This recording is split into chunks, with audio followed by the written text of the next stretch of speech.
تیسری ایک اور روایت جس کو حضرت ابو طفیل رضی اللہ تعالی عنہ نے روایت کیا ہے، یہ جلیل القدر صحابی ہیں، بلکہ صحابہ میں سب سے آخر میں وصال ان کا ہوتا ہے، 110 ہجری میں ان کا انتقال ہوتا ہے، حضور کے وصال کے پورا 100 سال بعد۔ حج کا موسم ہے، لوگوں کا اجتماع ہے، حضرت ابو طفیل اونچے ٹیلے پہ چڑھ گئے، لوگوں کی طرف اشارہ کر کے کہا لوگوں میری جانب آؤ، اس وقت روئے زمین پہ میرے علاوہ کوئی نہیں ہے جس نے حضور کو دیکھا، صرف یہی دو آنکھیں ہیں جنہوں نے جمال محمد عربی کی زیارت کی۔ وہ استاد ابراہیم ذوق نے کہا تھا اپنے شاگردوں کو کہ آنے والی صدیاں تم پہ ناز کریں گی اے لوگو، تم نے ذوق کو دیکھا، تم نے ذوق سے باتیں کی ہیں۔ جس نے استاد ذوق کو دیکھا اس پہ تو زمانہ ناز کرے، پھر جن نگاہوں نے جمال رسول کو دیکھا ہے صلی اللہ علیہ وسلم تو پھر ان آنکھوں پر ناز کیوں نہ کیا جائے۔ تو حضرت ابو طفیل اونچی جگہ پہ کھڑے ہو کر کے کہتے ہیں لوگو آؤ، اس روئے زمین پہ اب میرے علاوہ کوئی نہیں ہے جس نے حضور کو دیکھا ہو، آؤ مجھے حضور علیہ السلام کے بارے میں پوچھو۔ یار میرے جیسا کج مج شخص اگر حضور کا ذکر کرنے کے لیے جمع ہو، حاضر ہو، تو کتنے لوگ جمع ہو جاتے ہیں حضور کا ذکر سننے کے لیے۔ یہ میرے لیے کوئی نہیں آیا، یہ ذکر رسول کے لیے آئے ہیں۔ تو یار جب صحابی جس نے آنکھوں سے جمال رسول دیکھا ہے، تو جب اس نے کہا کہ آؤ مجھ سے حضور کا تذکرہ سنو، اور پھر موجود جو ہے وہ سارے تابعین ہیں، تو پھر بتاؤ ان کی کیفیت کیا ہوگی، ذوق و شوق کا عالم کیا ہوگا اور محبتوں کا ہجوم کیا ہوگا۔ تو لوگوں نے اکٹھے ہو کر کے ہجوم کر کے حضرت ابو طفیل کے چاروں طرف گھیرا ڈال لیا اور کہا صف لنا رسول اللہ صلی اللہ علیہ وسلم، ہمیں حضور کا حلیہ بیان کر دیجئے، ہمیں بتائیے حضور کیسے تھے۔ تو حضرت ابو طفیل نے 3 لفظوں میں حضور کا حلیہ بیان کیا۔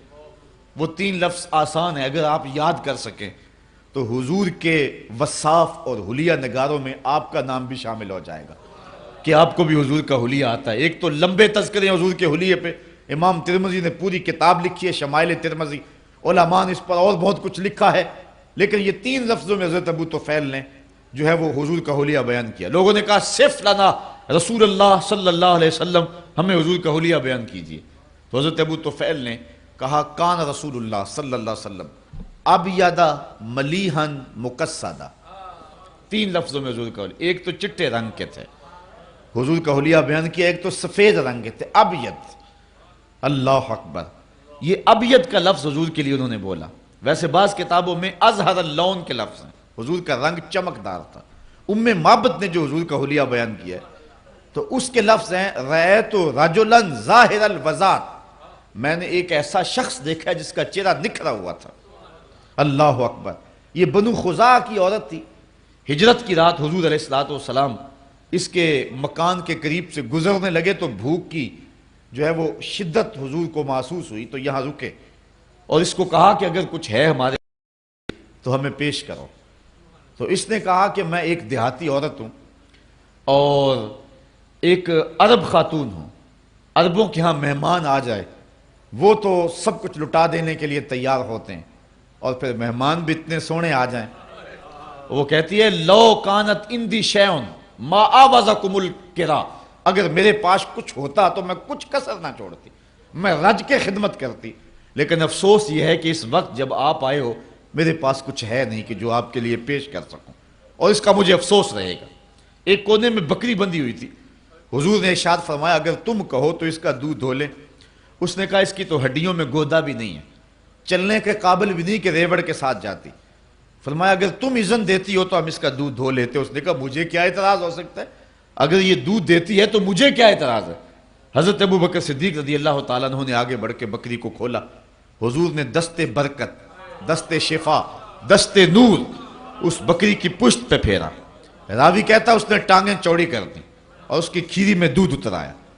حضور نے فرمایا برتن لاؤ، بکری کا 1.5 پاؤ دودھ ہوتا، اس نے چھوٹا سا برتن پیش کیا۔ حضور نے جب دودھ دھویا تو راوی کہتا ہے کہ جھاگ اٹھنے لگی۔ جھاگ اٹھنے سے مراد یہ ہے کہ دودھ کثرت سے تھا اور دودھ کی تیزی بہت تھی، اس لیے جھاگ اٹھی۔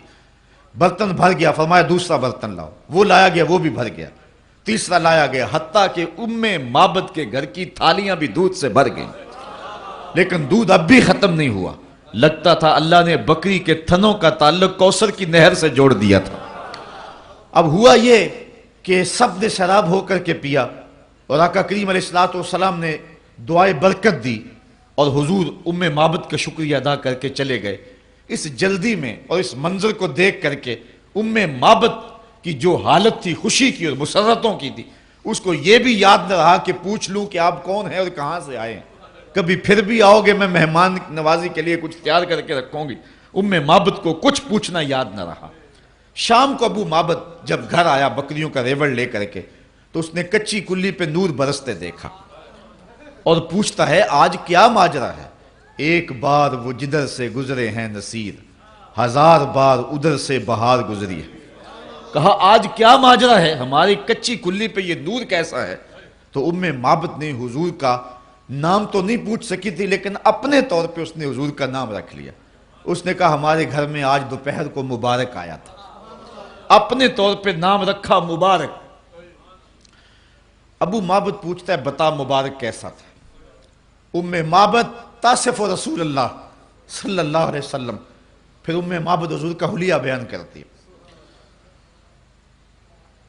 بچپن میں ایک کتاب نظر سے گزری تھی، علموا اولادکم محبت رسول اللہ صلی اللہ علیہ وسلم۔ ڈاکٹر عبدو یمانی ایک عرب رائٹر ہے، ان کی کتاب ہے۔ تو میرا خیال ہے مجھے یاد پڑ رہا ہے کہ میں نے عربی میں پہلی کتاب یہی پڑھی تھی، تو اس میں ام معبد کا جو ذکر کیا ہے نا، تو اس نے اس کا جو عنوان قائم کیا ہے، ام معبد کی حدیث کا جو عنوان قائم کیا ہے، وہ میری زبان سے نکلا تو مجھے پرانا دور یاد آ گیا، یہی اس نے عنوان مقرر کیا، ام معبد تصف رسول اللہ صلی اللہ علیہ وسلم۔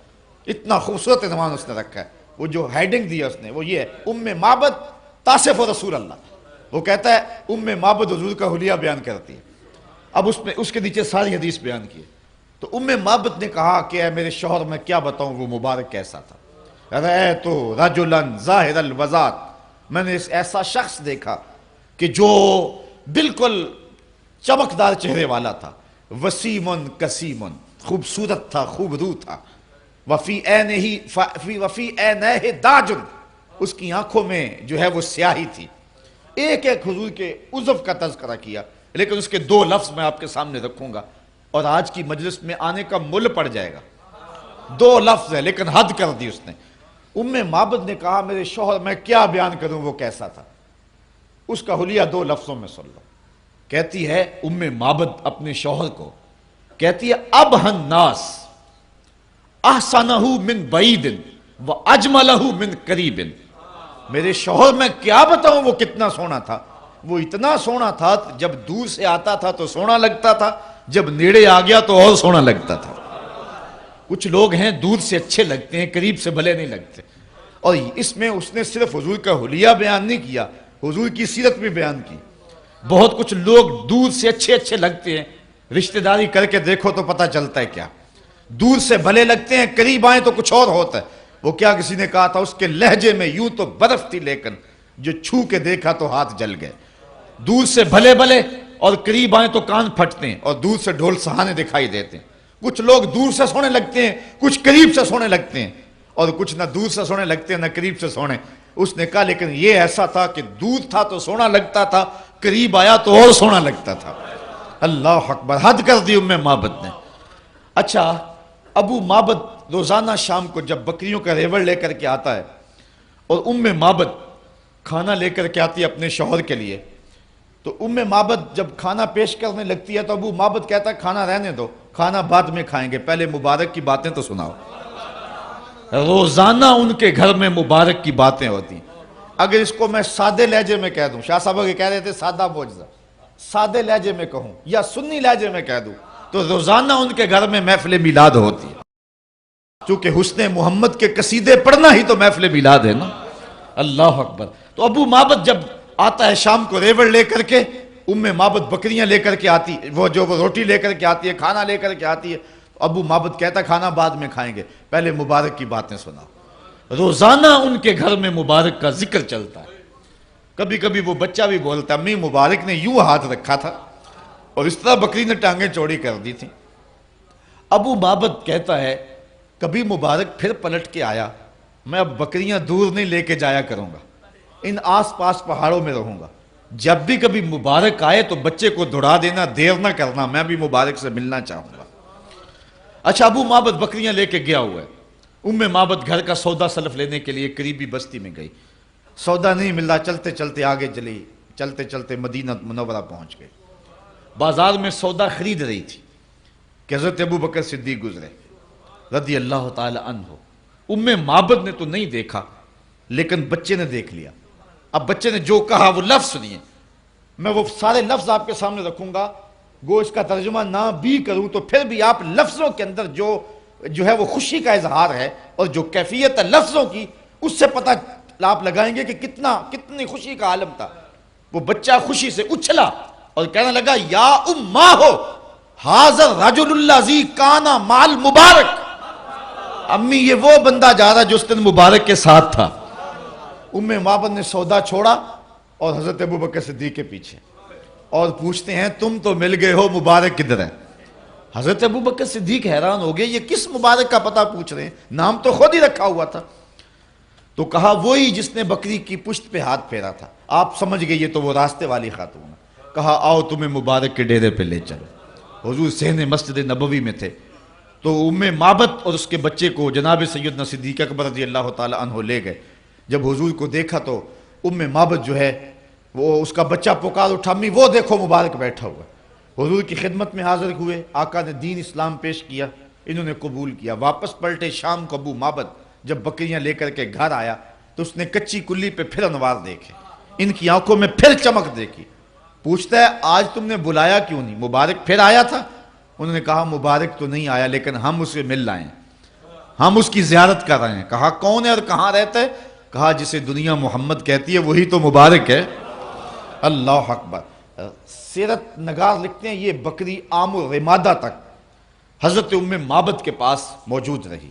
یہ حضرت عمر فاروق کے دور کے اندر قحط کا ایک سال آیا تھا، جبکہ سبزے خشک ہو گئے تھے اور کہیں سے نہ پانی ملتا تھا نہ سبزہ ملتا تھا، لیکن جس کو دودھ کی ضرورت ہوتی اب معبد کے ڈیرے سے مل جاتا تھا۔ عام رمادہ تک راوی کہتا ہے ہمیں پتہ ہے کہ اس وقت تک تو بکری ام معبد کے پاس موجود تھی، چونکہ پورے علاقے سے کہیں سے دودھ ملے نہ ملے ام معبد کے ڈیرے سے اس بکری کا دودھ ضرور ملتا تھا، اس لیے اس دور تک بھی وہ بکری زندہ رہی اور برابر دودھ دیتی رہی۔ بعد میں کتنی دیر تک زندہ رہی سیرت نگار اس پہ خاموش ہے۔ تو ام معبد نے جو حضور کا حلیہ یہاں بیان کیا تو وہ کہتی ہیں رأیت رجلا ظاہر الوضاحت، میں نے ایک ایسا شخص دیکھا جس کا چہرہ چمک رہا ہے۔ تو حضرت ابو طفیل نے کہا کان رسول اللہ صلی اللہ علیہ وسلم ابیض، حضور چٹے رنگ کے تھے۔ ویسے حضور کے دادا محترم نے حضور کا عرفی نام بھی یہی رکھا ہوا تھا، دادے پوتوں کا نام رکھ لیتے ہیں نا، تو حضور کا عرفی نام حضرت عبد المطلب نے یہی رکھا تھا، جب لاڈ سے پکارتے کہتے یا ابیض، اے گورے رنگ والے۔ اور بلکہ حضور کے چچا جناب ابو طالب کا جو قصیدہ ہے اس میں یہی لفظ ہیں وَأَبْيَضُ يُسْتَسْقَى الْغَمَامُ بِوَجْهِهِ سَمَالُ الْيَتَامَى عِصْمَةٌ لِلْأَرَامِلِ، یہ میری گوری رنگت والا بھتیجا جس کے چہرے کو دیکھ کے بادل امٹ کے آ جاتے، جو یتیموں کا سہارا ہے اور بیواؤں کا آسرا ہے۔ کہ ایک تو حضور چٹے رنگ کے تھے، دوسرا فرمایا ملیحن، نمکین حسن رکھتے تھے، ملاحت تھی حسن میں، صباحت بھی حسن کا جمال ہے اور حسن کی کشش صباحت میں بھی بہت ہے، لیکن جو مزہ ملاحت میں ہے، حسن نمکین میں ہے، وہ حسن صبی میں نہیں ہے۔ حضور نے فرمایا انا املا ہو واخی یوسف اصبح ہو، میں نمکین حسن والا ہوں اور میرا بھائی یوسف میٹھے حسن والا تھا۔ وہاں زنان مصر نے انگلیاں کاٹ دی، اور سیدہ عائشہ کہتی ہیں لوامی زلیخاں لو راینا جبی نہ ہو، زلیخا کو ملامت کرنے والی اگر میرے محبوب کی پیشانی دیکھ لیتی تو وہ اپنے دل کاٹ لیتی۔ اور سید اعلی حضرت کا یہاں انداز دیکھیے، تضاد کا شعر ہے، شاہ صاحب سے موجودگی سے میں فائدہ حاصل کروں، میں نے ولی دکنی سے لے کر کے غالب اقبال تک تقریباً تمام شعرائے جو ہے وہ ادب کو اردو کو پڑھا ہوا ہے۔ کسی زمانے میں ایک شوق ہوا جب کہ ہم جو ہے وہ فاضل اردو کرنے لگے تو ایسا شوق چڑھا کہ سارے جتنے بھی شعراء تھے ان کو پڑھ ڈالا۔ تو میں نے یہ کئی ایسی مجالس میں دعویٰ کیا ہے جہاں شعراء بھی موجود تھے کہ ولی دکنی سے لے کر کے اقبال غالب تک تضاد کا کوئی شعر اعلی حضرت کے شعر کا جوڑ نہیں ہے۔ تضاد یہ ہے کہ شاعر ایک مصرے میں ایک بات کہے، دوسرے مصرے میں اس کا تضاد لائے۔ کسی شعر میں ایک تضاد ہوتا ہے، کسی میں دو، کسی میں تین، کسی میں چار، اور یہاں دیکھیں 6 تضاد ہیں۔ حسن یوسف پہ کٹی مصر میں انگشت زنا. اب تضاد دیکھیے، سر کٹاتے ہیں تیرے نام پہ مردان عرب. ادھر عورتیں ہیں ادھر مرد ہیں، وہ عورتیں بھی مصر کی، یہ مرد بھی عرب کے، اور انہوں نے دیکھ کر اور انہوں نے صرف سن کر اور ان کی انگلیاں کٹیں، ان کے سر کٹتے اور ان کی انگلیاں کٹیں ماضی کی کہانی، کٹاتے ہیں مضارع ہے، تسلسل جاری ہے. عامر چیمہ نے ابھی کل گردن کٹوائی اور ادھر کٹیں، یہ بے اختیاری میں ہوا ہے، لازم ہے، اور کٹاتے ہیں متعدی ہے، قصد پایا جاتا ہے. اور ادھر انگلیاں کٹ گئیں، ایمان پھر بھی نہ لائیں، ادھر ایمان پہلے لائے سر پھر کٹائے. سخن شاعری شہر یار اپنی جگہ، نعت کہنے کو احمد رضا چاہیے. اللہ حسن یوسف پہ کٹی مصر میں انگشت زنا، اور سر کٹاتے ہیں تیرے نام پہ مردان عرب. یہ حسن ملیح کی کشش ہے کہ جس سے لوگوں نے اپنے سر بھی کٹوا لی، اور تا ہنوز یہ سلسلہ جاری ہے. تو کہا کان رسول اللہ صلی اللہ علیہ وسلم ابیض ملیحا. اور تیسری بات کہی مقصدہ. مقصد کا معنی متوازن، لیس بالطویل ولا بالقصیر، قد لمبا بھی نہیں تھا چھوٹا بھی، متوازن. سوال بطن والصدر، پیٹ اور سینہ برابر، نہ پیٹ بڑا نہ سینہ بڑا، یہ ہے توازن. ہر معاملے میں توازن، ہر معاملے میں توازن. لیکن یہ بات بھی ذہن میں رکھیں، حضور نہ قد کے لمبے نہ چھوٹے، درمیانی قد و قامت. لمبے لمبے قد کے صحابہ بھی موجود تھے، لیکن 10,000 کے مجمع میں حضور کھڑے ہوں، لمبے لمبے قد والے بھی لوگ موجود ہوں، حضور کے کندھے لوگوں کے سروں سے اونچے نظر آیا کرتے تھے. یہ اللہ نے اپنے محبوب کو رفعت اور بلندی عطا فرمائی تھی. تو حضرت ابو طفیل رضی اللہ تعالیٰ عنہ نے کہا آؤ میں تمہیں حضور کا حلیہ بیان کروں. تو 3 لفظوں میں حلیہ بیان کیا. کان رسول اللہ صلی اللہ علیہ وسلم ابیض ملیحا مقصدا. حج کے موقع پہ حضور کا حسن بیان کر رہے ہیں. تو حج کا موسم ہو یا عمرے کا موسم ہو، تو حج پہ جائیں یا عمرے پہ جائیں، اور موقع ملے تو محفل میلاد کر لیں، تو یہ حضرت ابو طفیل کی سنت قرار پائے گی. اور انہوں نے حج کے موقع پہ لوگوں کو بلا کر کے، حالانکہ حج کے موقع پہ مسائل حج بتانے چاہیے کہ حج کے مسائل کیا ہو، مجھ سے سنو، لیکن کہا سے آپ پوچھنے والوں نے بھی پوچھا اور بتانے والے نے بھی بتایا. کہا حج کے مسائل تو آتے ہیں، یہ بتاؤ کہ حضور کا حلیہ کیسا تھا. تو حضرت ابو طفیل نے حج کے موسم پہ حضور کا حلیہ بیان کیا. تو یہ غلطی لگ گئی کچھ لوگوں کو کہ انہوں نے دین کا انحصار صرف احکام پہ کر لیا اور باقی جہاں سے دین پھوٹتا ہے اس کو چھوڑ دیا. اقبال نے تو یہاں تک کہا بمصطفیٰ برساں خیشرا کہ دی ہما اوست، اگر باؤ نہ رسیدی تمام بولا بیست. کہتا ہے مجھ سے اگر دین پوچھنا چاہے دین کیا ہے تو اپنے آپ کو کھینچ کے حضور کے قدموں تک لے آ، سارا دین نام اسی کا ہے. اور اگر حضور تک نہیں پہنچا ہے تو کلمہ پڑھ کے بھی تو ابو لہب کا ابو لہب ہے، چونکہ حضور کے قدموں تک پہنچنا ہی تو دین ہے. اور اعلیٰ حضرت فرماتے ہیں بخدا خدا کا یہی ہے در، نہیں اور کوئی مفر مکر، جو وہاں ہو یہیں آ کے ہو، جو یہاں نہیں وہ وہاں نہیں. اللہ اکبر. یہاں قرآن مجید کا ایک اسلوب دیکھیے. بات لمبی ہو رہی ہے اور میں کہا تھا لمبی نہیں ہوگی لیکن ہو گئی، صرف اسی بات کو عرض کر کے اجازت. وَإِذَا سَأَلَكَ عِبَادِي أَنِّي فَإِنِّي قَرِيبٌ. توجہ اس پہ تھوڑی سی ہوگی تو بڑا لطف دیں گے یہ لفظ. کہا اے حبیب میرے بندے تیرے پاس آ کے جب میرا پوچھتے ہیں، بندے میرے ہیں آتے تیرے پاس ہیں، پوچھتے پھر میرا ہے. بندے میرے ہیں آتے تیرے پاس ہیں اور پتہ پھر میرا پوچھتے. فَإِنِّي قَرِيب. علماء کہتے ہیں فا تاقیبیہ کے بعد کل مقدر ہے. اے فَقُلْ إِنِّي قَرِيب، آنے والوں کو کہہ دیجئے میں دور نہیں ہوں، مل جاؤں گا، قریب ہے. میرے بندے مجھے ڈھونڈتے ڈھونڈتے محبوب جب تیرے تک آئیں اور تیرے سے آ کے میرا پوچھیں تو ان کو کہہ دیجئے، بتلا دیجئے، تسلی دے دیجئے تمہاری طلب رائے گا نہیں جائے گی، میں مل جاؤں گا. یہ ہے کل کے مقدر ماننے سے اس کا ترجمہ اور اس کا مفہوم جو کہ علماء کرتے ہیں. لیکن حضرات صوفیہ کہتے ہیں کل کو مقدر ماننے کی ضرورت ہی کیا ہے، بات ہے ہی سیدھی. حبیب میرے بندے مجھے ڈھونڈتے ڈھونڈتے جب تیرے تک آ گئے، فَإِنِّي قَرِيب، میں پھر بھی کوئی دور ہوں. میرے بندے مجھے ڈھونڈتے ڈھونڈتے جب تیرے تک جو آ گئے تو محبوب جو تیرے تک آ گئے وہ میرے تک آ گئے. تیرے تک پہنچنا ہی تو میرے تک پہنچنا. بخدا خدا کا یہی ہے در، نہیں اور کوئی مفر مکر جو وہاں ہو یہیں آ کے ہو۔ یہ تو حیرت ہے کہ تیرے پاس آگے پھر بھی میرا پوچھ رہے ہیں۔ محبوب تیرے پاس آگے تو گویا میرے پاس آگے، تیرے تک پہنچنا ہی میرے تک پہنچنا ہے۔ اور اقبال کہتا ہے خضر بتلائے تو کیوں کر بتلائے، اگر ماہی پوچھے کہ دریا کہاں ہے، وہ چھلانگ لگا کے غوطے کھا کے پھر سر نکال کے کہے مجھے دریا کا پتہ تو بتاؤ، میں دریا میں جانا ہے۔ کہا محبوب یہ کیا ہے کہ تیرے پاس آ کے پھر بھی میرا پوچھ رہے ہیں؟ محبوب جو تیرے تک آگے ہیں وہ میرے تک آگے ہیں۔ اور اقبال نے اسی پیرائے کو اپنے انداز میں کہا بمصطفیٰ برساں خیش را کے دیں ہم آؤز، اگر باؤ نہ رسیدی تمام بولا بیز۔ اور شیخ مجدد کا یہاں انداز دیکھیے، من خدا را ازاں پرستم کہ او رب محمد ہے، من خدا را ازاں پرستم کہ او رب محمد ہے۔ کہا لوگو تم بھی خدا کو مانتے ہو اور میں بھی مانتا ہوں، تم شاید اس لیے مانتے ہو تمہیں آسمان سے دلیل ملی ہو، تم اس لیے مانتے ہو کہ تم نے چاند ستاروں کو دیکھا پھر اسے مان لیا، لیکن میں تو خدا کو محمد کو دیکھ کے مان رہا ہوں۔ بخدا خدا کا یہی ہے در، نہیں اور کوئی مفر مکر۔ اللہ اکبر۔ اعلیٰ حضرت فرماتے ہیں فیض پہنچا ہے رضا احمد پاک کا، ورنہ ہم کیا جانتے خدا کون ہے۔ مہربانی کر کے اس چینل کو سبسکرائب کریں اور زیادہ سے زیادہ اس ویڈیو کو شیئر اور لائک کریں۔